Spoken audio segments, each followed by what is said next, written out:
Би сэтгүүлч болдоггүй байна. Өнгөрсөн 8 жил гарын хугацаанд үзэгч та хүнтэйгээ хамтран чухал яриа нэвтрүүлэг болон бусад нэвтрүүлгээрээ маш олон чухал зочдыг хүлээн авч маш олон чухал сэдвүүдийг хөндсөн билээ. Уран бүтээлээ хэсэг завсарлаж, эгэл жирийн амьдрал донд эгэл жирийн хүмүүстэй хар бор ажилд худалдаж явахдаа бидэнд чухам юу саад болж байгаа юм бэ? Бидний амьдрал чухам юу хэрэгтэй юм бэ гэдгийг маш сайн тунгааж бодож үзснээс бидэнд шудраг байдал, шудрагаас маш ихээр дутаж байгааг ойлгосон. Хүрээлэн буй нийгэм маш их бухимдалтай байна. Хаасайгүй авсан, өгсөн, эдсэн, уусан, хулгаалсан, шамшигдуулсан, ухан, ухахгүй, хулгайчгүй Монгол, хулгайч нүүрлсэн Монгол. Энэ бүгд цөм аимшиг. Хаана асуудал байна? Тэнд шийдэл яг хажууд нь байдаг. Шудраг үнний төлөө нүүр тулж шудраг ярилцъя. Шудраг ари Болтгогийн ток шоу. Оройн дэргүүцчтэй VTV телевиз шудраг ари ток шоу нэвтрүүлгийн ээлж дугаар эхэлж байна. Үзэгч та хүсдэггүй бодийн Болдоотартай хамт байна. За тэгэхээр манай өнөөдрийн зочноор улсын их хурлын гишүүн Самандын Жавхлан өргөдөн оролцож байна. За тэгэхээр шудраг ари нэвтрүүлэг бас нэлээд хэсэг хугацаагаар завсарлаа. 100 бос сэтгүүлчний хувьар бас орон нутагт ажиллах бас ажил ихтэй байлаа. Тэгээд энэ завсарлаад эргээд орох хугацаанд бас Самандын Жавхлан гишүүнээр эхлэе гэж бодсон юм. Тийм учраас бас нэвтрүүлэг эхлүүлгөө таны зав цагийг бас харж нэлээд хүлээлээ. 7 хоног, 10 хоног хүлээж үү? Тэ. За тэгээд хуучин Жавхлан, шин Жавхлан хоёр хэр өөрчлөгдөж байна гэдгээс яриага эхлэе гэж бодож байна. За та бүхэнд энэ сайхан нэвтрүүлэгт орсонд хэлээлээ. За хуучин шин хоёр Жавхлан яг хоёулаа л адилхан. Яг адилхан. Яг адилхан. Тийм байна, адилхан байна. Би бас дотроо тэгж хэлдэг нь уцаа авдаг хэвээрээ байна. Аваагүй бол эргээ залгадаг хэвээрээ байна. Тэ. Бас сая хөдөө гадаа энэ төр явж байхад бас малчид бол Жавхлан гэдэг хүнийг бол үнэхээр хайрлаж шүү. Тэр сая би өдөр бас ярьж ил сайдны томилгоо болж байхад Жавхлан гишүүн айгу оролцсонгүй тийм юмд оролцохгүй ч гэж байгаа юм болов мал дээрээ тууж явуулаа гэж хэлэхээр малчиж өгөх зүүн над бөөн баяр болоод манай Жавхлан бол тийм юмд оролцох хөвгтөж тийм байхгүй гэж. Тэр нь сайдуудын томилгоонд яагаад оролцсон бэ? За тэгээд ер нь хуралд бол суугаал байсан л да. Алдаг оног. Зарим дээр нь эхэлж ирсэн учраас цагийн хуваарууд бас наад цаана болоод иймэрхүү бас ганц хоёроос нь хоцрох талчигийн зүйлүүд бол байсан. Байгаль орчны яамны сайдын томилгоо, боловсролын яамны сайдын томилгоон дээр би нөгөө байнгын хороондоо багтаж байдаг учраас тэн дээрээ бол оролцсон. Өөрийнхөө санаа бодлыг бол илэрхийлсэн. Одоо улсын хурлын танхим гэдэг чинь ер нь их хурл гэдэг чинь бүлэглэлийн зарчмаар явдаг л да харж байхад. Тэгээ би бас энэ улс төрийн сэтгүүл зүйд бас нэг 10 гаруй жил болчлоо тий. Бүлэглэлийн зарчманд явдаг. Монгол Ардын намын бүлэг гэж нэг бүлэг гараад ирнэ. Арчс намын бүлэг гэж нэг бүлэг гараад ирнэ. Жавхлан тэнд ганцаараа. За тэгээ бүлэглэл чинь яадаг вэхээр нөгөө фракцуудаараа хуваагдаад за фракц байдгүй мэхэд нөгөө ажлын хэсгийн хороодууд тэргээ хуваагдангууд ер нь ганцаараа бие даагчд ерөнхийдөө юм оногддгоо. Нодлон жил чи одоо Ваасанхүү гишүүн Финшүү Ганбаатарын тэрт оногч Ганбаатар гишүүн тэрт оногч ирсэн юмуд нь зүгээр нэг өргөдлийн байнгын хороо мороо гэсэн юм л оногдчихлээ шүү дээ. Тэ. Тэрнээс дэш эдийн засаг болон хууль эрх зүйн байнгын хороонууд ер нь оногддгоо олддгоо. Тэрэнд хүргдэгчгүй том ахнаар нь хаваагаад авчдаг гэж байт юм. Тэгэхээр ер нь энэ улсын хурлын танхимд ганцаар л хэрэг явагдаж байна. Ер нь одоо энэ урд нь бол таавал ярьдаг шүү дээ. Энэ дотор бол энэ нөхөдтэй нөхөдгүй энэ дотор нь байх юм бол шийдвэр гаргах нөхцөл төр бол энэ ухааныг суулгаж өгөх ёстой маа гэж ярьдаг байсан. Одоо энэ хэрэг ганцаарж байна. За мэдээж ганцаардл байлгүй яах вэ? Тий. Тэг сая өөрийн чинь нөгөө бүлэглэл гэж ярьлаа тий. Хүний олноо барьдаг юм аа гэж. Монгол нэг үгээдэг. Ганц дайчин ганцаарддаг юм аа гэж бас нэг талаасаа ярьдаг. Тэгэхээр зэрэг өвдөөцийн хууль шиг хуулиас ч илүү дээгүүр яригддаг энэ үгнүүд бол үнний мөртөл гэж би найддаг. Одоо таны сүүлд одоо юун дээр хэлсэн? Улсын хурал дээр хэлсэн сүүлд хэлсэн ч үгүй шүү. Одоо тэрнээс хойш үг хэлсэн байгаа х та. Тэрийг бас нэг харъя гэж бодож байна. Энэ дээр гаргаж үзүүлье. Тэгээд тавантай бас ярилцъя. За Монгол улс маань мандан бадарч явах үед үндэснийхээ дотоод нийт бүтээгдэхүүнүүдээ бүгднийг нь хийдэг, чаддаг, эдимаа зас чаддаг байх үед. Эдийн засаг гэдэг бол эдимаа засаад аваад явахыг хэлдэг. Тэр тухайн үед 6000 гаруй бүтээгдэхүүнүүдийг дотооддоо хийж үйлдвэрлэж ижээ. Энийг харамсалтай нь хуваагаад идээд нэмж хийсэн юм байхгүйгээр бүгд нэг нэгээр нь авч хуваагаад идсэн байна. Энэ хүмүүсийг бол Монголын нийгэмд бол чинээлэг хүмүүс буюу айхтар одоо их толгоогоороо сайхан юм хийсэн хүмүүс гэж нэрлэгдэж байгаа. Уг нь бол чинээлэг хүн гэдэг бол чин элэгтэй хүнийг хэлдэг. Монгол үгийнхээ одоо энэ утга зүйлээрээ бодоод ингээд хуршаагаад сэрүүлээд бодохоор зэрэг чин элэгтэй хүнийг хэлдэг. Чин элэгтэй хүн гэдэг бол хизээч төмөн олноосоо юмаа харамлдаггүй, аминчхан үзэл байдаггүй ийм хүнийг хэлдэг. Тэгэхээр одоо маш том эмнэлэг шиг байшинтай энэ хүмүүс энэ чин элгийг гаргаж энэ цэцэрлэггүй байгаа хүүхдүүдэд цэцэрлэг болгож өгөөч. Хүний өөрийн толгой дээр байгаа бухлыг харахгүй байж өрөөлийн толгой дээр хялгасыг харахаа болио. Саяны энэ татвар янз бүрийн зүйлүүд ингээл татж гэн энэ төргээл ярьж байна. Энэ бол угаасаа төмөн олонд бол таалагдахгүйгаа одоо хувь үзэлд одоо хүмүүст бол таалагдахгүй. Энэ яг хуучин үзэл баримтлалаараа ингэж алхах гэж хэрвээ хуучин энэ нэг өөрөөсөө өөрчлөгдөж ингэж ингэхгүйгээр хуучин үзэл баримтлалаараа ингээд явхад юм бол энэ нийгэм бол өнөөдөр бид бүхнийг та бүхнийг ялангуяа энэ төрийн удирдах залчих хөстө үлгэрлэх хөстө энэ хүмүүсийг бол өршөөхгүй. Хөрөнгө оруулна гэж яриад байна хүмүүс. За газар шороогоо ухахыг зарыг хөрөнгө оруулна гэж. Хөрөнгө гэдэг бол хүйтэн хөндөй зүйлийг хөрсөн зүйлийг хэлдэг. Айлаас ирэхээр авдраа уудлах гэж. Зарын идэлгээд байдаг болохоос энэ авдраа уудлах тухай ерөөсөө бодохгүй. Авдраа уудлна гэдэг маань төмөн олондоо итгэж. Төмөн олондоо хандаач. Бүгдээрээ ингэе. Нэг ийм байдал руу бүгдээрээ орё гэд. Тэгэхээр одоо том байшингуудаа болоод та бүхнийг өнөөдөр энэ танхимд байгаа та бүхнийг гэрээ бариад амьдцгаая бүгдээрээ.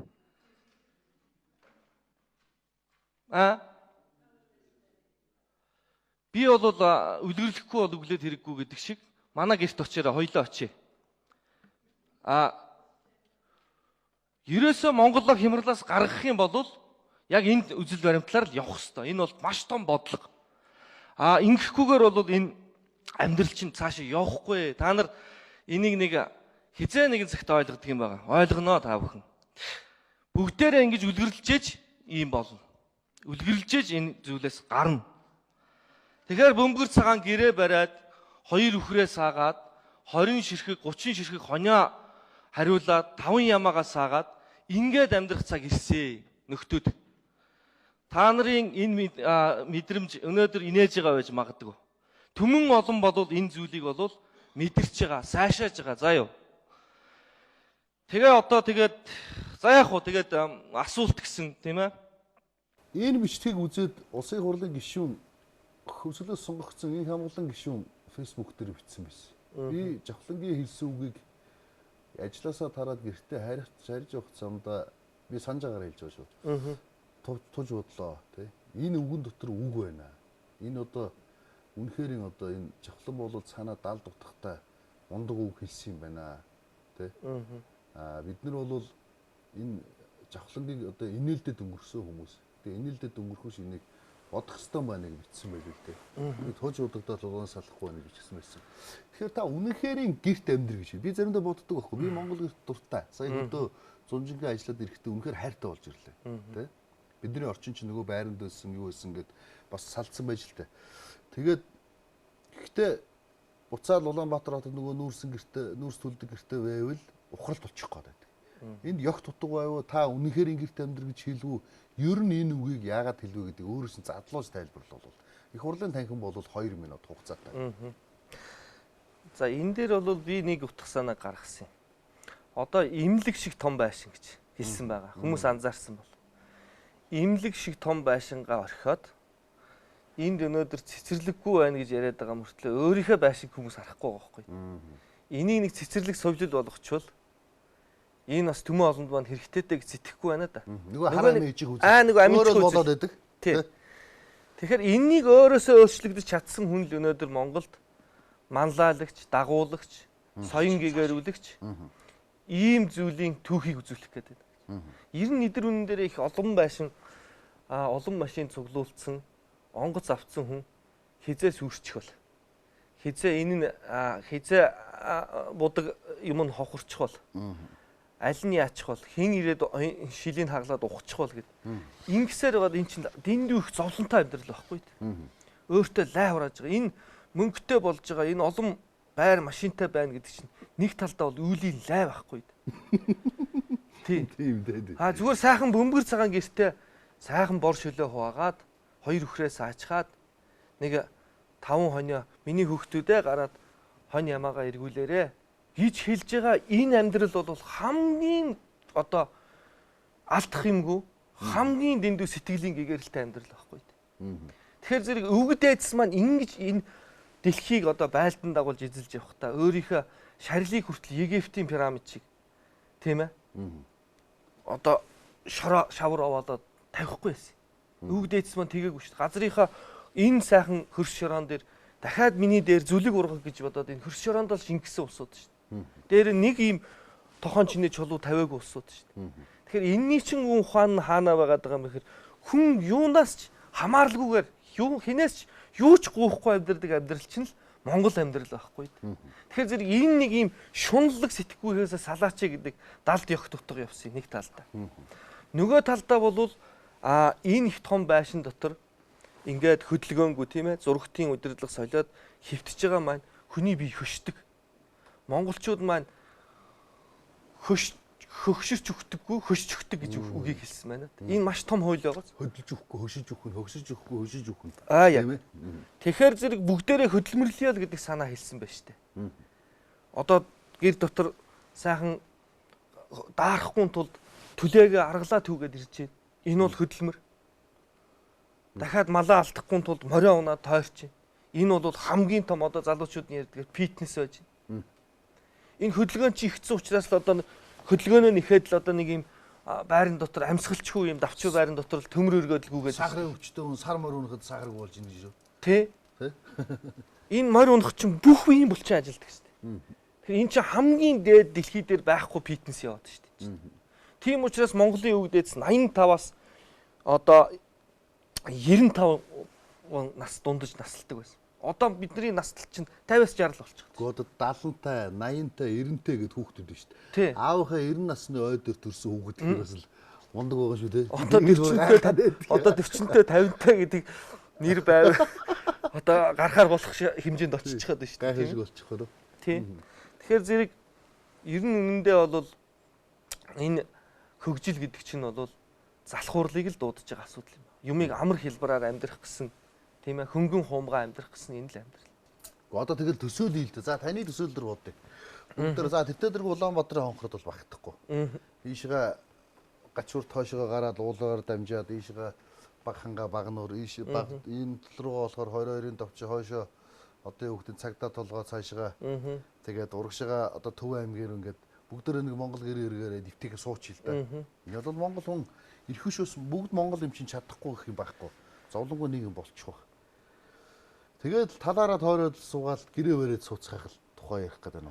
Энэ бол зүгээр зүүрлэг төсөөл байгаа. Төрийн зөв зохион байгуулалт энэ лүү яваандаа ер нь хүссэн эс хүссэн ч орно. Яагаад гэвэл эн чинь бид нар бүгд ажилгүй бол. Бүгд эн чинь нөгөө бүтээж байгаа хүн байхгүй. Бүгд нэг газар ингээд ялаа шиг шавчиж шít. Тэгэхээр чи эн чинь өвчлөлдөө баригдана. Ингээд эцэстээ бол эн чинь нэгсэндээ одоо ингээд миний ярьж байгаа яриа чинь бас л нэг ухаарамж яваад байна шүү дээ. Одоо ингээд хүмүүс дотроо төсөөлж байгаа шүү дээ. Нэрээ тийм шүү дээ гэдэг чинь. Эсвэл завхлан солиор чинь гэж.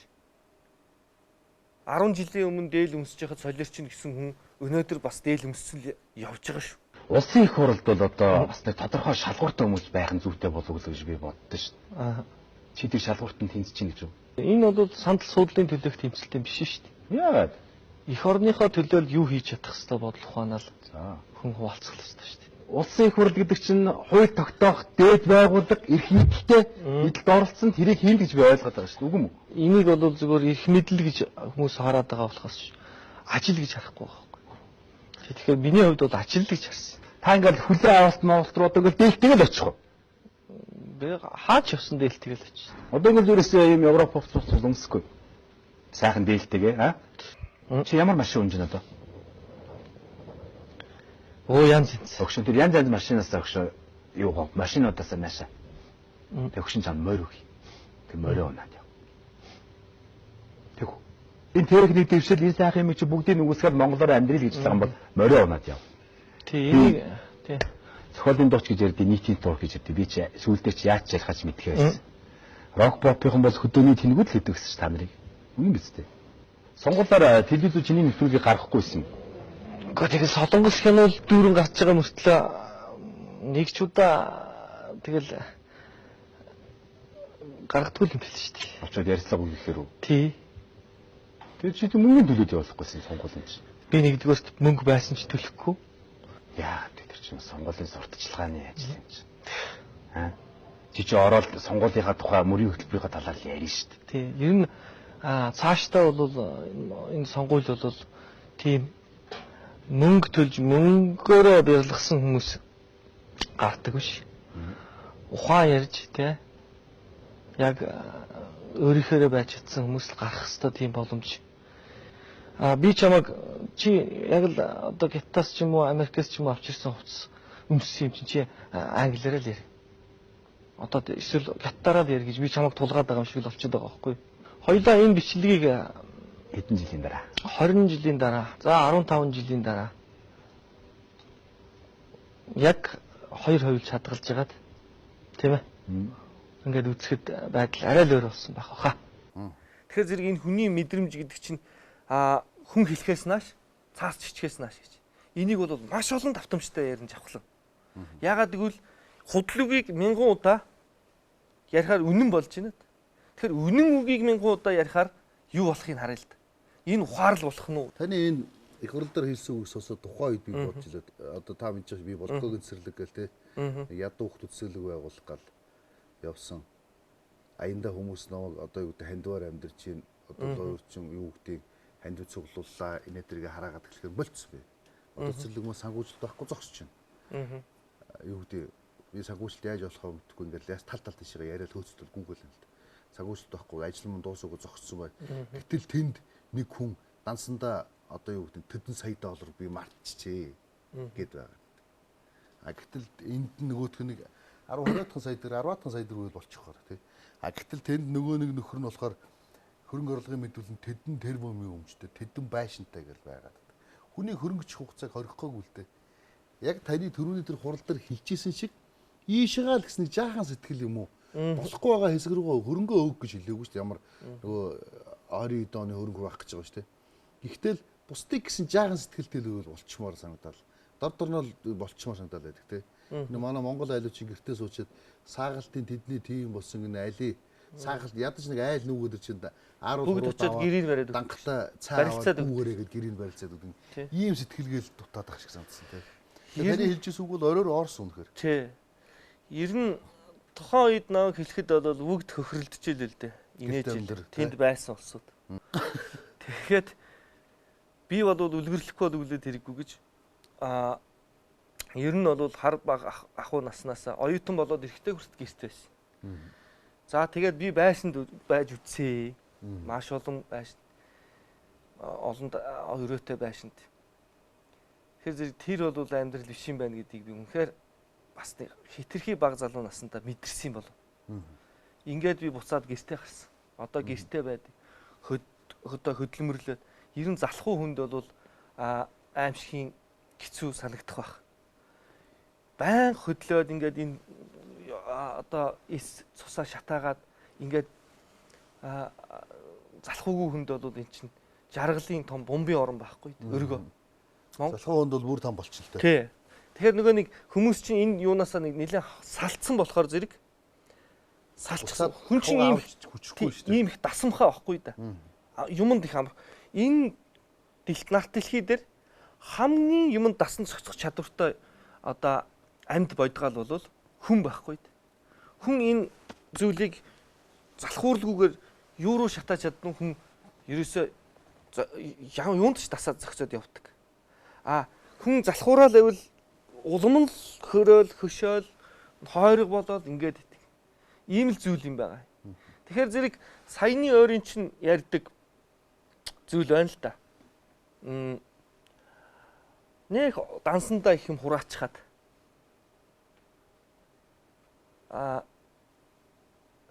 Тэр одоо зөвхөн өөрийнхөө хэрэглээг хангацгаал тэр хүн ингээл бэлэн ингээд цаг хугацаагаа ингээд хоосон гөрөөгээд шүү дээ.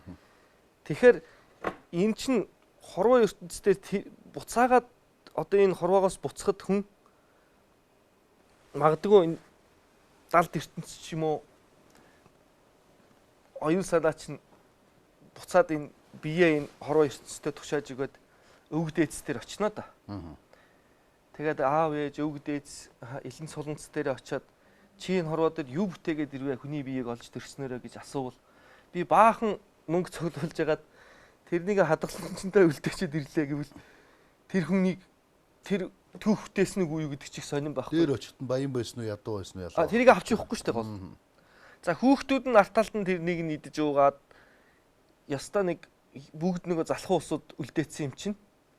Нөгөө хэд чинь залхуурч байгаад яг нөгөө юм чинь дуусах нь. Тэр яаж залхуу хүн үлдээсэн тэр тамыг нь хүн өөрөө тэр үр хүүхдээр идэлээ. Хойд насан дээр очичхад үр хүүхдээ хараад тэн дээрээ үр хүүхд нь тэн дээрээ зовлон тамыг идэх байхгүй. Тэгэхээр зэрэг өнөөдөр жавхлан анхныхаа цалин аваад сая 500 мянган төгрөг энэ маш их Монголыг идээд уугаад маш их тэнд амин хуваа хичээгээд үлдээсэн байгаа хүмүүсийн дэргэд бол сая 500 мянган төгрөг бол одоо өчүүхэн зүйл л дээ. Өнөөдөр учраа болохоо байцсан арга ядарч байгаа хүмүүст бол энэ маш их мөнгө. Формны мөнгө чи их мөнгө шүү. Ядсан айлд бол их мөнгө. Тэгтэл зэрэг жавхлан бол яаж ийм нөхөр эргээд харъя. Дансандаа тэр айхтар мөнгөтэй байгаа одоо тэрбумаар нь мартаж байгаа хүмүүс ба штэ. Тэгэхээр зэрэг сая 500 мянган төгрөгөөр хүн сэтгэл байвал яаж түмэн олныхоо одоо нэг талаасаа саашаалыг хүлээдэг. Нөгөө талдаа сэтгэл байвал хүн яаж түүх болж үлдээдгийг зүгээр энийг дуучин залуу харуулж чадчих штэ. Энийг бол би өөрөөрөө өнгөрч байгаа юм биш. Тэр хүн өөрөө энэ намайг хэрвээ миний ярилцлагыг үзэж байгаа бол та яг ямар түүхтэйгээд яваад байгаа юм бэ гэдгийг харъя л та. Үлийг лайгаа идлээд яваад байгаа юм биш үстэй. Тэгэхээр өргөн олноо гэх сэтгэл. Нэгсэндээ нөгөө тэр их хурал дээр бас чин элэг гэдэг тухай ярьснаад. Хэрвээ чи чин элэгтэй болвол чин сэтгэлээсээ элэг зүрхнээсээ энэ Монгол орно гэж шатаж явдаг бол түмэн олондоо итгээч. Түмэн олныгоо уриалаач. Өөрөөсөө өөрчлөгдөөч. Ингэх юм бол түмэн олон чинь даганд бүчиж авна. Ингээд өөрийн чинь түүх жинхэнэ ёсороо бүтнэ гэж. Өөрөө том болчиход нөө бие засчихад дараа нь гэрээ засчихад дараа нь төрөө засна гэж явж итэл чинь өнөөдөр амьдралын чинь цаг хугацаа дуусч байна. Үг нь үгүй юм аа. Таныг тэр үг хэлсний дараа би хэрэг дурлаад бас нэг гişүнүүд залгасан утсаар. За хурал ямар шүү вэ? Танаас санасах юу вэ? Өө яг өнөөдөр их хурал дээр жавхлангаар монгол хэлний хичээл заалаад гэсэн чинэлэг гэдэг үг энэ төр тайлбарлахаар. Тэгэхээр энийг би яагаад сууж ярьсан бэ гэхээр эргээд та одоо улсын хурал дээр иймэрхүү зүйлүүдэд ойлгуулах гэдэг явах юм уу? Ер нь одоо ингээд за таавал тэр өмнөх ярилцлага бол гишүүн хэрвээ гишүүн болох юм бол гэдэг юм яриа. Одоо гишүүн болчлоо. Улсын хурлын гишүүн гэдэг эрхэм нэр хүнд алдарт одоо суудалд хүрчлээ. Одоо гишүүн болцсон юм чинь та энэ 4 жилд юуг хийж амжуулж амжихоор байна. Нэг сая 542,122 төгрөгөө одоо юу гэдэг төгрөгөөр чин элэг гаргаад туслаад явах уу? Эсвэл одоо юу хийж бүтээж амжих вэ гэдэг асуудал. Чадах юм шиг байна. Энэ бол аль аль нь хослол явна. Тий. Ер нь бол төр бол зүгээр мөнгө хуваарлдаг газар биш шүү дээ. Одоо бол мөнгө хуваарлахад л хэрүүл болоод байна шүү дээ. Уриалахад, оюун санаагаар нь дагуулахад, соён гээгэрүүлэхэд, зөв зүйлийн учрыг нь зохион байгуулахад оршдог байхгүй. Тэгэхээр зэрэг энэ зүйл бол энэ талаараа явна. Нөгөө талдаа энэ хууль тогтоох байгууллага гэж. Энэ хууль тогтоох байгууллагад бол миний орж одоо хамгийн гол үндсэн одоо маш том анхаарлаа төвлөрүүлж байгаа зүйл бол иргэний даатгалын хууль гэж байна. Энэнийг бол би судалгаа, шинжилгээ, нийгэмтэйгээ одоо харьцаж байгаа харьцаа энэ бүхэл энэ амьдралынхаа цаг хугацааны дотроос бүгднийг судалж байгаа. Шинжилж байгаа. Тэгээ энэний эцэст бол иргэний даатгалын хууль гэж хуулийг бол би өргөн барих. Нэх олон улсын хэрэгждэггүй хууль биш. Монгол дахиад яг саяны энэ хүмүүст цаашаалыг авах үс. Нээрэл биднэрт энэ дутагдж ирсэн юм байна штэ гэдэг энэ зүйлийн хуулийг санаачилж би оруулна гэж бодож байгаа. Энэ маань зүгээр товчхон тайлбарлахад бол хүмүүс өнөөдөр амьгүй хөрөнгө тийм үү? Хөрсөн хөрөнгөө даатгуулад байна тийм үү? Одоо байр машин маань усанд орчуул яана, эвдэрчүүл яана гэдэг даатгал явж байна. Ийм олон төрлийн даатгал байна шүү дээ. Маш олон даатгалууд. Гэтэл яагаад иргэнэ бид нэр даатгахгүй байгаа юм? Энэ Монгол улсад ирж байгаа бөгөөд энэ Монгол улсаас буцахж байгаа. Энэ Монгол улсад ажилгүйдж байгаа. Бүр ирэх гэж байгаа иргэнийг хүртэл шүү дээ. Ирэх гэж байгаа иргэнийг хүртэл монголчууд маань хураалж тосч авдаг байлаа шүү дээ. Үсний өрлөг дээр нь хүртэл яагаад монголчууд бүгд ирээд цагаан хоньор мялаад. Тэр хүүхдэд иргэний даатгал явж гин үү? 50 ах дүү нэрээ 50 хонь өгч байна. Энэ бол дахиад тэр хүний баялагийг даатгалыг амьдралыг даатгаад өгч байна. Нэрэ тийм шүү дээ. Гэтэл энэ зүйлийн тогтолцоог нийгэмдээ одоо хөвшүүлээгүйгээс болоод энэ чөлөөт ардчилсан нийгэм гэдэг чинь одоо хүмүүнлэг гэж байгаа ба тэр чинь. Хүмүүнлэгээ бол хайцсан шүү дээ. Энэ ардыг чилээж алсан ард чилал гэж. Энэ нийгэм бол хүн амин хуваал хичээх хэрэгтэй. Чи өөрийгөө авч явж чадахгүй бол үлбэрчийн яаж юм хамаагүй гэж. Ингэж сэтгсний чи хар гай. Тэгсэн мөртлөө өмчнаар төмний өмч гэдэг байгаа тий. Ингээд тий. Ингээд энэ нэг ийм залтангуудын ийм нийгэм 26 жил явсан учраас өнөөдөр төмөн олон маань одоо энэ зүйлийн ачааг нуруунд дээрээ үүрэх энэ том зовлон гэтлгэх ийм айхтар том юм нуруунд дээр ирлээ. Тэгэхээр бидний одоо үеийн залуучууд бол энэ зүйлээс ичж штэ. Энэ түүхээ хүндэтгдэг, зөв түүхээ бичиж гэж хүсэж байгаа залуучууд ичж штэ. Энэ өвгөд хөгшч чинь бол уйлж штэ, цөхөрч штэ, гомдож штэ. Тэгэхээр зэрэг энэ үеийн хийсэн алдааг бол бид нар гмийг бол засаж залруулахын тухай явна. Энэ хуулийн тал дээр бол ийм байж байгаа. Нөгөө талдаа бол яах вэ гэхээр ер нь төр гэдэг бол зөв сайхан зүйлийн сэтгэлийг нь төрүүлж өгч явах хэрэгтэй. Энэ сая гээд цалингаараа хүүхдүүдэд дээл авч өглөө шүү дээ. Энэ Монголын энэний чинь цаана би дахиад юм тайлбарлахыг хүсэж байгаа байхгүй. Үндэснийхээ үйлдвэрлэлийг дэмжиж гэдэг том уриалга авчлаа тийм үү? Энийгээр далимдуулаад. Одоо ноолоор нь даав гэж байгаа шүү дээ. Энэний чинь дагалдаад 100% даав, ноос нь даав. Гэтэл тэр миний 34 хүүхдэд авч өгсөн хувцсыг тэр үндэсний үйлдвэрлэгч нар хүнд сэтгэл байхад болдог л байхгүй да. 3 хоногийн дотор нойргүй сууж байгаа тэр мөнгөн пирамид гэж байгууллага дахиад цаана 2 байгууллагатай нийлж байгаад ойж өглөө шүү дээ. Нээрээ завхлаа эн чинь яг Монголд ийм жишгийг тогтоох юм бол болох юм байна. Тэгээ тэнд чинь бас хүн урмын хугуулахаар ууцын хугуул гэж. Тэр залуучууд чинь урам орж шүү дээ. Паах 60 70 байгууллага нийлээд хүүхдийн хувцс гэж Монгол ноосоо боловсруулад өөрсдөө нэхэд ингээд бүгднийг чингэлгээр нь бэлдсэн юм. Тэгсэн чинь хулигдсан байхгүй. Тэр нь аавна гэд болчихсон. Аавна гэд хайцсан. Тэр 60 70 байгууллага байж байна. Одоо тэргүүлэх 7 эдлийн үйлдвэр байдаг юм. Эднэр чинь ингээд бүгд санаачлаад ингээд явсан чинь байдаг.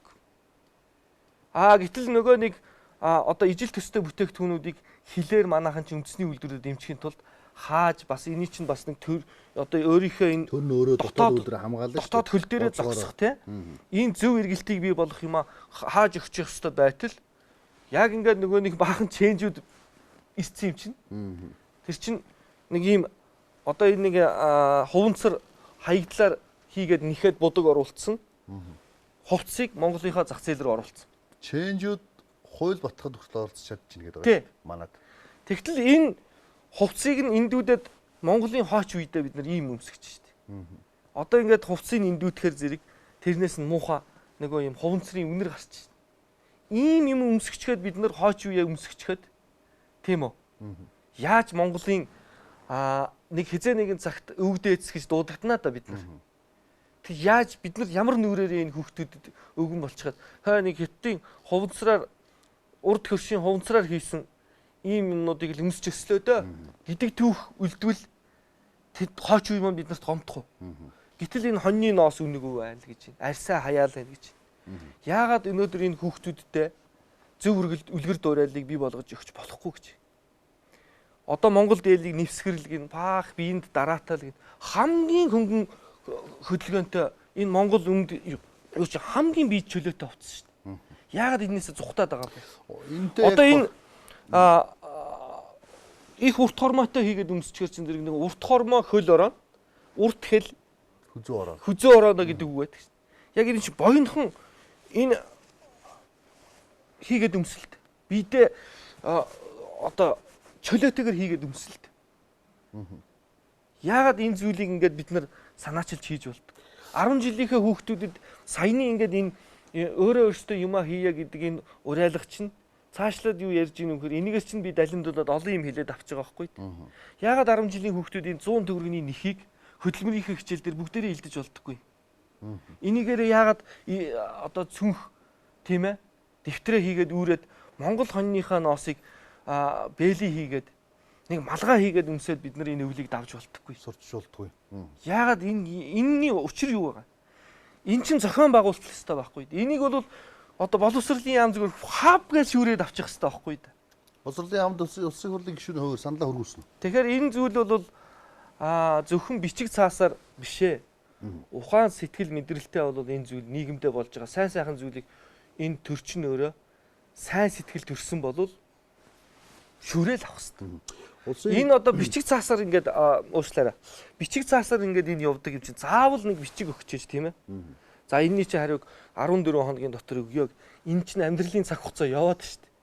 Монголын хууль 3 өдөр гэж монголчууд маань яагаад хэлдэг байсан гэхээр энд монголчууд маань зөв сайхан юмыг энэ эзэнт хүрнийхээ хэмжээнд зөв сайхан юмыг уриалахад цаана эзэнт хүрэн бүр энэ Евразийн дэлхийд даяар 3 хоногийн дотор хүрдэг байсан. Ам дамжаад хүрдэг байсан юм хуультай босод. Тэгэхээр хууль гэдэг бол хувилдаа орж сэтгэлдээ нийлүүлж энэ амьдралынхаа хэв маягийг зөв авч явахыг л хувилдаа орох уу одоо босоо Монгол үчгээр хувил буюу хууль гэж нэрлэж байгаа шүү дээ. Тэгэхээр зэрэг энэ бидний өвгдөөцийн үлдээсэн айлаас ирэхээр авдраа уудал тийм ээ. Үлгэрлэхгүй бол өглөөд хэрэггүй. Хүн хэлхээс нааш, цаас чичхээс нааш. Ингээд энэ үгнүүд чинь бүгд хууль шүү дээ. Код болцсон үгнүүд те ерөөсөө их засаг хууль өнөөдөр чинь ерөөсөө айлаас эхэлдэг л хууль байдаг шүү дээ. Тэгэхээр өнөөдөр энэ цаасанд дарагдахыг л хууль гэдэг шиг байна. Иргэдийгээ дарамталдаг энэ нуруунд дээр нь баахан ачаа үүрүүлдэг. Тэгсэн мөртөө ачилж ясардаггүй, даатгадаггүй. Энэ тэднийхээ төлөө гэсэн хууль гаргадаггүй. Ийм төрлийн тогтолцоог бол төр гэхгүй. Монголын төр гэхгүй. Улсын төсвийн хүрээнд одоо зардал танах нэмэх энтергээ за одоо бүр татвар нэмэх тухай асуудлуудыг ярьж байгаа. Энэ талаар та ямар бодолтой? Би таныг бас бодож байгаа хөө. За та бол мэдээж Монгол гүн ухаан судлаар бол нэлээд явдаг хүн. Миний мэдхий хас 300 дөвөөс ахуулаад те олон жил явж байгаа.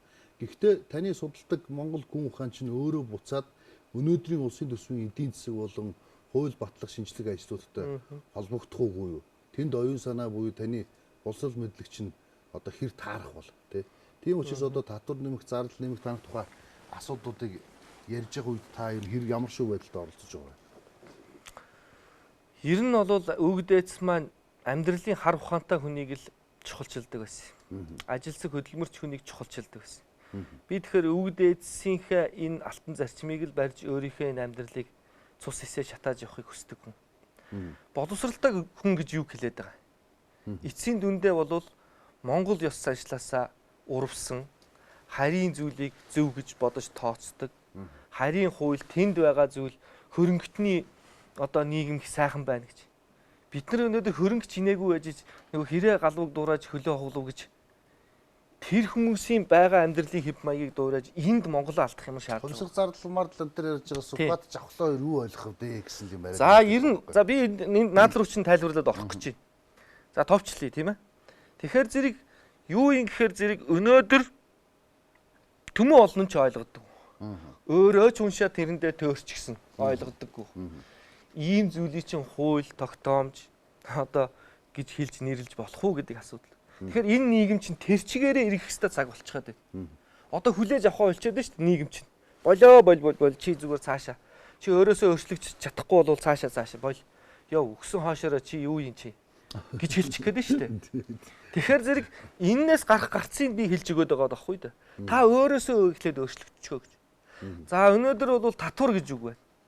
За дахиад хүмүүс бол энэ дээр за эхлээд хүн чинь ярьж байгаа үгийг дургуутч хүлээж авдаг. Дараагаар нь яадаг вэхээр ярьж эхэлдэг. Дараа нь муулаад энтэнд явдаг. Тэрний дараагаар өөртөө бүр хөвшүүлчихсэн тийм шүү дээ гэд тайлбарлаад явж идэг байхгүй. Яг энэ маягаас чинь энэ гадаадын улсын давлгаа чинь бидний ингэж одоо бүх нийгмийн салбараар нь орж ирж эзэлж авлаа шүү дээ. Эзлэгдсэн байна өнөөдөр. Тэгэхээр би юу гэж хэлэх гээд байна вэхээр дахиад энэ тайлбарыг би хүмүүсээс айхгүйгээр, ичхгүйгээр хэлье гэж бодож байна. Татвар гэж үгийг бүгдээрээ ингээд махчлаад ойлгох гээд үзье. Тат авар гэсэн үг байна уу? Татаж аврах ёстой зүйлийг татвар гэдэг юм байна.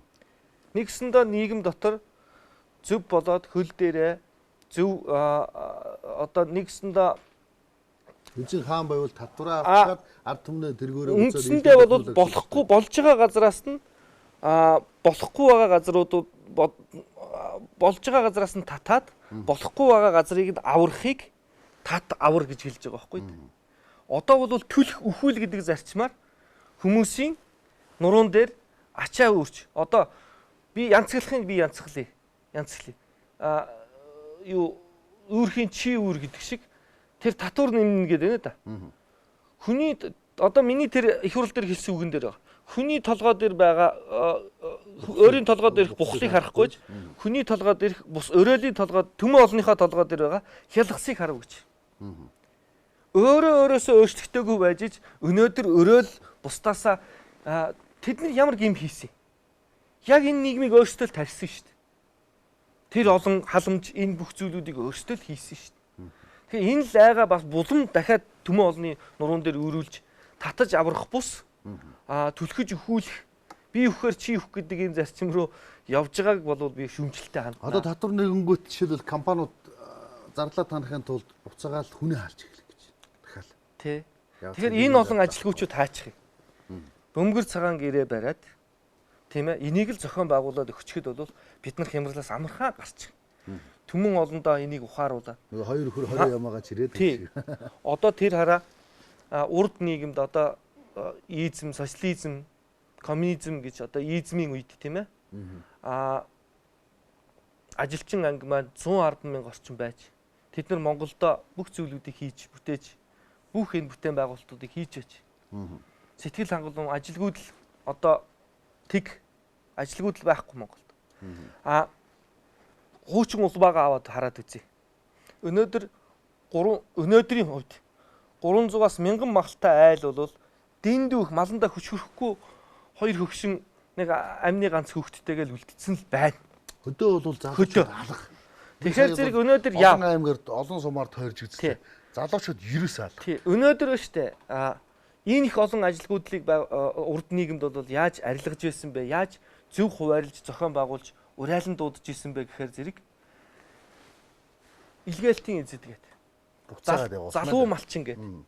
Хөдөлмөрт бүгднийг нь урайлдаг байлаа шүү дээ. Энийг ягаад төмөн олондоо хэлэхэд энэ залуучууд чинь гарч болно шүү дээ. Одоо ажилчин анги өнөөдрийн бидний үеийн залуучуудыг бүгднийг нь харьд гадаадад явуулчихлаа шүү дээ. Одоо Монголд ажлыг бүтээх хэвээр хийх хэвээр хүмүүс чинь өнөөдөр энэ Солонгос элчин дээр хичнээн олон хүмүүс байна. Бүгд өргөдлөх чинь энэ татвар нэмээд ингэж байгаа юм чинь эх орноосоо дайчиж шүү дээ. Ингэтэл нь ийм ховлзнууд Монголыг бүрхэж авлаа шүү дээ. Ингэтлээ бид нар залхууралд автлаа шүү дээ. Одоо энэ Солонгос энэ гадаадны орнуудаар ингээл харахад яг үнэндээ бол энэ хямралыг яагаад монголчууд дэмжигнээд байна вэхээр ингээд бас нэг арай нэг ингээд амиа тэгээд энэ дотор яваад байгаа энэ өнөөдрийн амьдралыг энэ төр нь биш шүү. Энэ хэдэн хөдөө хөхөрч хээр гандаж байгаа малчид энэ гадаадад боолчлогдож байгаа. Хөөхийдөө сэтгэлээ энд үлдээсэн. Хүүхдээр нь сэтгэл нь, эх орон дээр нь сэтгэл нь. Миний Монгол гээл тэ дэнжигнээр үлдсэн дотроо монголчоо. сэтгэлээ хүн чинь энд үлдээчихэд бие аваад тийш очиж байгаа байхгүй. Хөөхий тэр залуучууд өрөвдөж чинь ичж чинь энэ хүмүүсийн наашаа явуулж байгаа мөнгөн дээр манай эдийн засаг их тогтож байгаа шүү. тэр хүмүүс чинь энэ эдийн засгийг аваа явж штэ. Энд нь хуулц шиг сороо сууж байгаа. Одоо бүр харин тэр хүмүүсийн явуулж байгаа мөнгнөөс татвар авна. Энэ хүмүүсийн ачаан дээр ачаа нэмнэ гэдэг. Тэгэхгүй бол бидний энэ залхуурал энэ том өрөө байшин чи халаалтгүй болчих гээд гэдэг маягтай юм ярих гээд штэ. Тэгэхээр энэний чи эсрэг бид бүхэн болвол уриалж зөв болгож үлгэрлэж тэмцэх ёстой. Түүнээс биш энэ хүмүүстэй болвол ямарваа нэгэн байдлаар ухааруулж л тэмцэнэ үхээс биш ямарваа нэгэн байдлаар монголчууд маань одоо бол хагаралдах цаг биш ээ. Улсын хурал та ямар Энэ ухаарлыг л би бол хүлээж байна. Энэ ухаарлыг бас нэг хань болох, жавхлан ганцаардуулахгүй бас нэг хүрээд ирэх. Энийний төлөө бүгдээрээ төмөн олноо уриалаад урагшаа явах. Энэ хүмүүсийг л би хүлээж байна. Улсын хурал та ямар байнгын оронд хуваарлагдсан бэ? Би соёл боловсрал байгаль орчин яг л үйдэг хоёр байнгын хорон дээр хуваарлагдсан. Би бол дотроо бодохдоо Монголын одоо энэ Монголынхаа төмнийхээ хүүхдүүдийг багаас нь яа хүмүүжүүлээ гэдэг утгаар нь бас энэ боловсролынхаа яамд энэ соёлтой ойрхон байж энэ монголоор нь соёолуулъя. Соёл гэдэг үг чинь соёол гэсэн үг шүү дээ. Монголын хөрс шорон дээр энэ эх орноороо багтаж бүгдээрээ соёолъя. Эргүүлэн авчрыг гэдэг утгаар нь энэ байнгын хороонд орсон юм.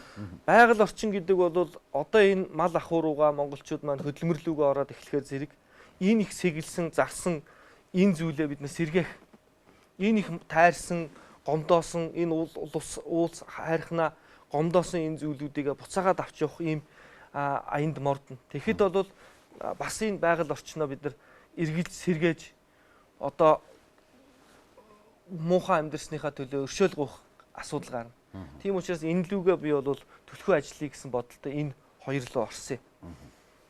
Энэ улсын хурлын гишүүн Зандан Шатрын хэлсэн үг бас намайг хөдөө явж байгааг анхаарал татчихлаа л да. Бид нэг хөдөө хаана интернет харалтгаар мэдээг л олж ярих гэдэг. Өөр барагдуулах албыг байгуул одоо онцгой комисс байгуулад офшор данснуудыг шалгая. Энэ офшор дансны мөнгө үе энэ одоо бүр 100 хэдэн тэрбум Америк доллар Монголоос гадшаа гарцсан байна гэдэг шүү дээ. Тэрбум Америк доллар шүү дээ, тий. Тэгэхээр энэ офшор дансаар Монголоос гарцсан энэ мөнгүүдийг буцаагаад одоо өөр барагдах албаа байгуулад олоод ирэх юм бол манайх эдийн засгийн ямарлаас бүрэн гарах юм байна гэдэг юм Зандан Шатрын гишүүн ярьсан байна. Энд дээр та ямар бодлоо? Яг хөө их талдаа бол зөв л байна. Тийм ээ. Үнэн шүү дээ. Үнэн л юм ярьсан байна. Тэ? Яг эцсийн дүндээ байна шүү дээ. Нэг л зүйлийг ойлгох хэрэгтэй. Одоо тэр ингээд Монголоос баахан юм ингээд энэ 26 жилийн турш говьчуулаад хулгайлцсан хүмүүс байна да. Эний чинь Монголын төмний заяа их учраас. Энэ Монголын хөх тэнгэрийн орн чинь цадигтай учраас. Тэр үүлийн лай чинь дэндүүх ороодог. Тэр чинь нойрыг хөрөхгүй байна. Одоо дээрээс нь ингээд энэ үе удамд нь гарч ирээд үе удамд нь ингээд тэр юмны чинь үүлийн лай гэдэг чинь дандаа юм өнөөдөр ямар үеийн үр тарина вэ? Дараа нь заавал тэр чинь дэлгэрч гарч ирдэг. Заавал дэлгэрч гарч ирдэг. Тэгэхээр хүссэн ч энэ зүйл гарч ирнэ. Удахгүй. Би болохгүй одоо ерөөсөө би бүр болохоо байлаа энэ Монгол төмөн минь би ийм хулгайлсан юм а гэд хэлэх хүн гарч ирнэ. Аяанда. Үүлийнхээ өрөө буцаад ирнэ гэсэн үг шүү дээ энэ Монгол. Ингээхийн тулд Монгол төмөн бид нар эндээ нэгдэх хэрэгтэй. Эндээ зөв үзлээрээ бүгдээрээ нэгэн жигд нийгмээ хэм хэмнэлтэй болгоё л да. Бид нар хэм хэмнэлгүй бүгдээрээ гэмтээ амьдраад байна шүү дээ. Бид нар зөвхөн мөнгөл амьдралыг боддог юм шиг.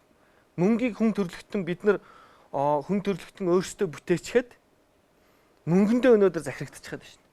Уг нь бол хүн тавилан төөргөөрөө яваад ингээд ажил хөдөлмөрөө хийгээд ирэхэд хүнийг мөнгө өөрөө дагдаг юм шүү дээ. Хүн тавилан төөрхөө олохоор би бол өөрийнхөө тавилан төөргийг олсон гэж боддог.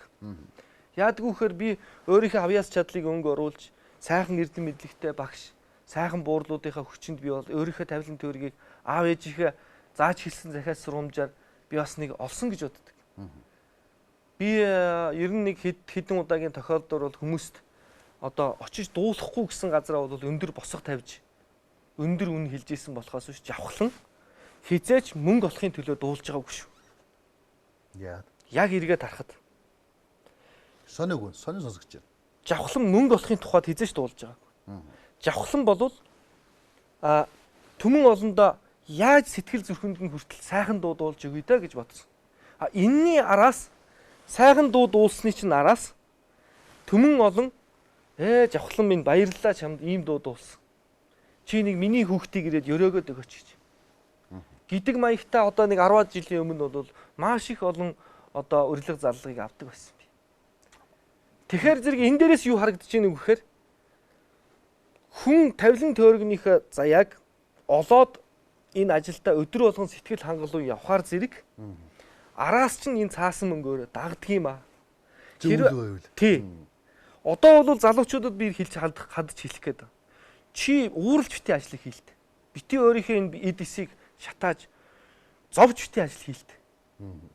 Одоо ер нь заримдаа ингээл хараад анзаарч яхад уулзж яхад бол цухал даатал, бухим даатал, өглөө босохдоо хойрох шатал. За очиод нэг хурууга өгсөн болоо яаш. Та нэг 15 25-нд нэг цалин авсан бол. Ихэнх адгийн цалин авахаараа 2 өдөр баярлдаг. Жаахан баяртай явдаг. Баяртай явдаг. Одоо тэгэхээр сарын 20-с 25 хоног нь яагаад уурлах гэж бид нар энэ их гоё их оронд уурлах гэж бид нар төрсөн юм уу? Тэгэхээр зэрэг чи уурлж ийн гэдэг бол чи өөрийнхөө ажлыг олоогүй нэг талд. Нөгөө талдаа өөрийнхөө энэ ажлыг бити уурлж хий гэж. Чи дур сонирхолтой байгаад энэ өөрийнхөө түүхийг бүтээ гэж. Хөдөө малчидтай юм яриа суужсэн чинь бас нэг яриас. Жавхлан малчид ч юм бас хайртай байж тээ. Жавхлан гэхээр л нөгөө сайхан дуул чихэндээ сонсогддог болцсон. Энэ ард түмэн тийм болцсон шүү дээ ерөөсөө. Тэгэхээр одоо жавхлан одоо тэгээд 4 жил гишүүн суугаад одоо дуу дуулахгүй бах та гэж яриад байгаа. Тэгэхээр та одоо улсын хурлын гишүүнээр сууж байхдаа дахиад студид дуу бичүүлэх үү? Уран бүтээлээ үргэлжлүүлэх үү? Улсын хурлын гишүүний дууг хүрэх үү юу? Одоо Батэрдэн авраг гэхэд ард түмний хайрладаг сайхан авраг байсан. Ингээл барилдахаа болоод дарга болцсон. Одоо нэг гишүүний хуваар хүнээс одоо ард түмний нүдэнд тусах гэж байна шүү дээ. Тэрнээс ч нөгөө бүх гэдгээс нь өөрөөр ерөөсө нүд нь өөрсдөө харж чадахгүй. Хөгшөөсөн Батбаярыг гишүүн гэж харахаас илүүтэй бас л нөгөө сум одоо. Тэгэхээр та энэ уран бүтээлээ үргэлжлүүлэх үгүй юу? Яг уу ер нь бол хүн зүгээр урлагийнхан бас намайг анхаарч сонсч иж магадгүй. Хүн давхар ямарваа нэгэн ажил мэргэжлийг өөрийнхөө хувийг бодож амин хуваа довоо шаарлуулж болдгийг. Тэгвэл хажууд энэ эх орноо мартаж болдгүй. Хүн жавхлан эх орноо хайрлж хүндэтгсэн учраас жавхлан нэг 20-30 машин зогсоол дээр зогсоочхад 2-3 азар гадуу адуугаас мартахгүй уулаар тавьчихад тийм ээ. Нэг 2000 хонь нэг талаар бэлчээчгээд өдөр болгон найрлаад би нэг өөрийнхөө энэ зөвхөн 2 судсаараа амьдрах юм бол чадна. Миний хувьд. Энэ дөрвөн мөч байгаад хахад, энэ сэтгэл зүрх толгой байгаад хахад 2 хүн судсаараа энэ насан туршдаа тижээлгээд явна гэхээр бас гониг үз. Нэг талдаа. Ингээ бас энэ сэтгэхгүйгээр бодоод үцхээр.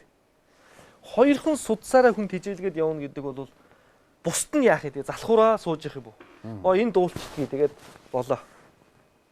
Тэгэхээр зэрэг эн чинь бол нэг талдаа ганцхан эргэтнээ зарж амьдрна гэдэг бол ганцхан эргэтнийхээ булчингаар амьдрна гэдэг бол энэ бол нэг талдаа бол өтлөх насанд энэ маш хэцүү. Яадаг вөхөр ингээд нэр хүндтэй хүн гэдэг чинь яадаг вөхөр сүүл рүүгээ нэр хүндээ алтахаас айж эхэлдэг. Тэгээд нөгөө нэг хэрглэжсэн юм нь хомстоод ирэхэд зэрэг худлаа дүр хэсгэж эхэлдэг. Энэ ч л одоо нэг ийм тийм юм тансаг те би ч тэрийг ингэж хэргэлдэг гэдэг ч юм уу. Ийм байдал руу орж эхэлдэг байхгүй. Тэгэхээр зэрэг хүн давхар хажуудаа эх орондоо хэрэгтэй нэмэртэй юм хийж уриалах хэрэгтэй байдаг. Тийм учраас би энэ зүйлийн ажил руу орсон юм байгаа. Энэ өөрийгөө гололгүйгээр, чамлалгүйгээр би өөрийгөө дуучин би эрдэм мэдлэг боловсрал надад дутна гэж өөрийгөө хоошин тавилгүйгээр энэ зоригтойгоор өөрийгөө энэ онцгтаа илэрхийлж чадсан юм байна. Тэгснээрээ өнөөдөр би энэ үр дүнд хүрчээд явж байна. Тэгэхээр зэрэг бүхэнд би энэ уриалгыг хэлмээр байна шүү дээ. Таны дотор сэтгэл зүрх чинь юу гэсээд байгаа? Таны юу сэрээгээд? Юу сэрээгээд байгаа? Энэ бүх юм гадна талдаа гаргалтай. Тийм ээ? Ийм зүйлүүдийг хэлмээр байгаа. Дуу уран бүтээл бол тасрахгүй. Одоо саяны их хурал дээр хэлж байгаа сая өөрөө хэллээ шүү дээ. Дуучны 3-4 хорон байдгийг. Их хурал дээр миний хэлж байгаа үг 2-4 хорон байна да. Энэ хүний яриагч ингээд авиа ихшгээр нь ингээд буулгахаар зэрэг бүгд одоо дууны юугаар яригддгийг. Одоо бичиглэгддгийг. Одоо тэр дэвсгэр хөгөн дээр одоо ингээд тэмдэглэгээ хийдэг шүү дээ. Яг одоо энэ бит хоёрын яриач гэсэн бас яг хөв аялгуугаар ингээд одоо бичиж болно. Тэгэхээр зэрэг эн чинь бол өөрөө аялгуу юм, өөрөө дуу юм. Тэгэхээр зэрэг жавхлан их хурлын танхимд бас дуулж ийн тэгэл харцгалтай хүмүүс. Монголынхоо төлөө Монголын үнэртээ салхиа дуулж ийн тэгэл бодчих.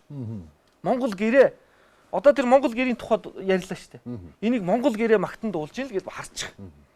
Тэгэхээр зэрэг нөгөө намайг эн чинь дуучин штэ гэдэг бодлоос Тэгтэл танаас тоочны аялгуутай юм хадамж хүлээгээд шүү дээ. Яг ч энэгээр хүлээж яваа сурцсан учраас. Яг уу би бас энэ тал дээр бодож байгаа хүний дасал ер нь бол ингэдэж штэ. Нэг 10 хоноо л хүн чинь сурцсан байдгийг. Нөгөө нэг уяаны морчин нэг хөгшөрцөн ч гэсэн тийм ээ уяхаа болоод хөлн гэмтсэн ч гэсэн өөрийгөө жилд уяад идэх штэ. Тэрэн шиг нэг 10-аас 15 хоног ч юм уу нэг дуулахгүй сар болохоор зэрэг хүн сонин болдгийг. Ер нь сонин болоод идэх ингээл барин 50 ингээл дотор сонин болоод тийм. Тайзандаа гармарч юм шиг өргөд. Га ер нь нэг сонин болдгийг. Би гэхдээ энэ зүйлээ бол их биш. Одоо урд нь бол яг энэ зүйл рүүгээ маш хөдөлмөрлөдөг байлаа шүү дээ. Одоо улс их орныхоо төлөө хөдөлмөрлөж байгаа болохоор би өөрийнхөө энэ зүйлийг бол 100-ны 5% болгох хэрэгтэй. Тэгэхээр жилдний ганц 2 дуу бол гарах хэмжээний бас би бол байх хэрэгтэй гэж өөртөө шаардлага тавьж байгаа. Тэгэхгүй бол бас миний энэ чинь аав ээжээс саяасан авьяас шүү дээ. Сонирхол шүү дээ. Төмөн олны бас хүсэл байгаа шүү дээ. Хайр үнтэл чи энэгээр л ирсэн юм. Тэгэхээр дуур бүтээлээ бол би төмөн олноо Монгол байхын тухайд, хөдөлмөрлөхийн тухайд. Тийм ээ? Одоо дууныхаа сэдвийг ингэж өөрчилж явна. Угаасаа урд урдныхаа дуунуудыг би ингээ хараад тахт бол ерөөсөө энэ сэдвүүрийг орцсон юм байна. Орцсон юм байлээ. Тийм орцсон. Сая бас ингээл явж байгаа ганц нэг дуунууд чинь бид нар чи бас дуу уран бүтээс холбчих. Тэгээ таны ганц нэг дуунуудыг сонссон чинь бас л яасан ийсэн одоо нөхдүүдээ сэрцгээ босцоо те Монгол ухаан зүтгэцгээ энэ бол одоо Васан гахаанууд гэсэн утгатай дунд ер нь явж илээ шүү. Тэгээд тэний ардаас ингээ үгнүүд нь ингээ сонсогдож чинь ихээр таны уран бүтээл бол яалчгүй нөгөө ард түмнийг игэрүүлэх те одоо сэрэг тал руу орцсон юм байл л дээ. Тий. Би тэгээд энэ саяны өнгөрсөн 2 жил за би нэг их хурлын төрийн түвшээ болж магадгүй. Тэгэхээр зэрэг би бас завдлага гарахгүй бах. Энэ залуу байгаа дуу хоолойгоо бас л нөгөө цаг хугацаагаар л хайрлаж байгаа асуудал. Нэг цомог бэлтцээ. Тэрийг гаргах. Тий, нэг цомог одоо энэ өнгөрсөн 2 жилд бэлдээд тэрнийг гаргаж амжихгүй бас өчнөө л бас ажлынхаа цаг зав хажуугаараа бас давхарл яваад исэн л да. Тэгээ энэ цомгоо би бол гаргая гэж бодож байгаа. Тий, тэгээд энэ цомог дээр бол бас их нэлээ бас их сони юм хийнэ.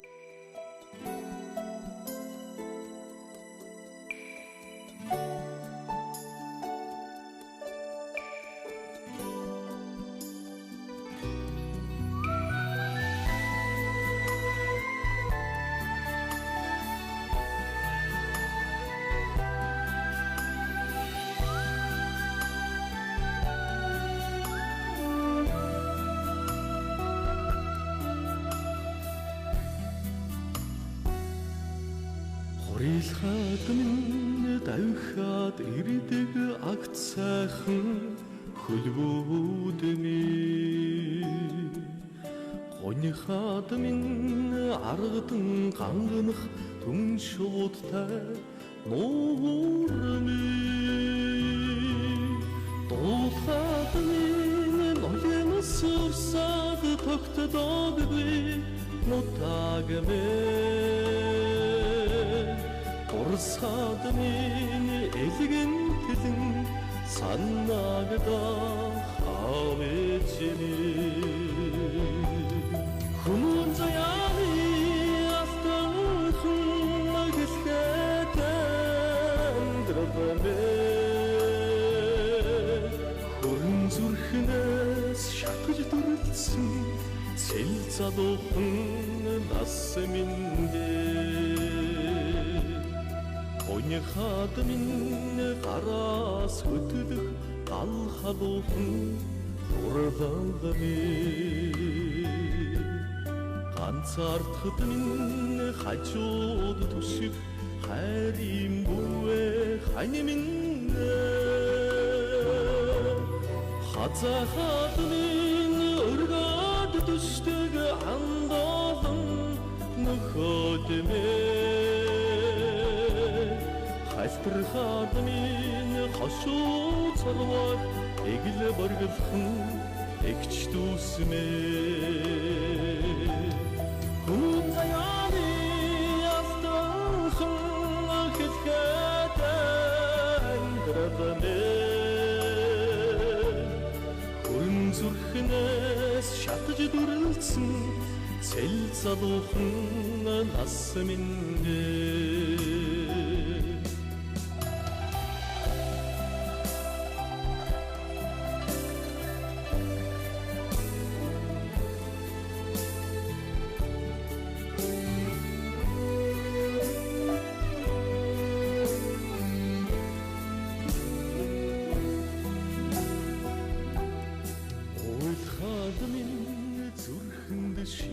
Бол ард түмэн ч юм бол хоосоо хоцрохгүй юм байна. Тий, энэ дээр их сони юм хийн. Тий, энийг бас цаг хугацаа харуулна. Бас дахиад саяны нөгөө хүүхдийн хувцас гэдэг шиг бас дахиад юм хийн. Хөдөлгчтэй охин шудраг гараа ток шоу нэвтрүүлгийг хүлээн авч үзлээ. Манай улсын улсын хурлыг самлын жагсуулд авчлаа.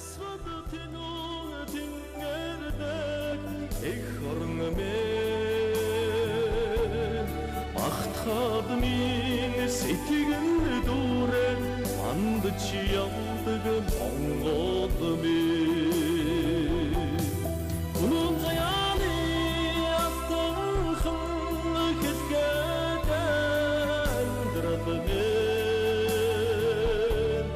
Хүрэн зүрхнээс шатж дүрлсэн цэл залуухан нас минь